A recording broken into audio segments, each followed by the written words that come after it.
करून तळागाळातल्या सर्वच लोकांपर्यंत शिक्षण पोहोचलं पाहिजे। जे शेती व्यवसाय करतात, जे दलित आहे, पीडित आहे, ज्या महिला आहे, त्यांच्यापर्यंत शिक्षण पोहोचलं पाहिजे। यासाठी त्यांनी सत्यशोधक चळवळ स्थापन केली।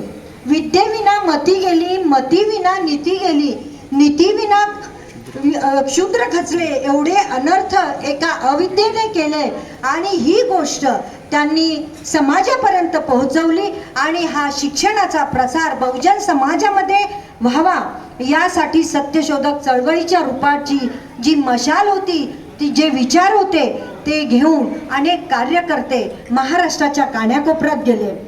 छत्रपती राजर्षी शाहू महाराज यांनी सुद्धा आपल्या बहुजन समाजाला शिक्षण मिळावं, स्त्रिया शिक्षित व्हाव्या या विचाराने 20व्या शतकाच्या सुरुवातीलाच प्रयत्न केले आणि सत्यशोधक चळवळ आणि राजश्री शाहू महाराज यांच्या प्रेरणेने बहुजन समाज शिक्षणाकडे वळाला। आपल्या मराठा विद्याप्रसारक समाज संस्थेची पाळंमुळे ही खूप खोलवर रुजली गेली आहे। नाशिक जिल्ह्यातला आपला मराठा विद्याप्रसारक समाज ही संस्था 110 वर्षाची आज झालेली आहे। त्याच्याही आधी मराठा शिक्षण परिषद ही महाराष्ट्रामध्ये सगळीकडे पसरली होती।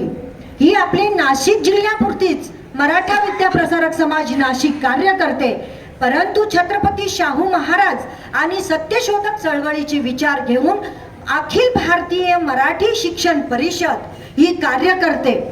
महाराष्ट्राच्या कानाकोपऱ्यामध्ये बहुजन समाजाने शिकावे यासाठी अनेक आपल्या संस्थेसारख्याच संस्था उभ्या राहिल्या, परंतु सगळ्यात श्रेष्ठ किंवा उंचीवर पोहोचली ती आपली मराठा विद्याप्रसारक समाज संस्था नाशिक। याला कारण म्हणजे आपल्या या मराठा विद्याप्रसारक समाज संस्थेला कायमच तळमळीने निष्ठेने कार्य करणारे नेते मिळाले।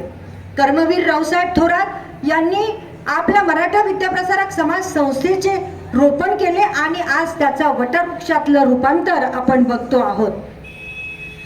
इन्स्पेक्टर कर्मवीर DR भोसले साहेब हे राजर्षी शाहू महाराज यांच्या तालमीत तयार झालेले होते आणि त्यांची बदली पिंपळगाव येथे झाले।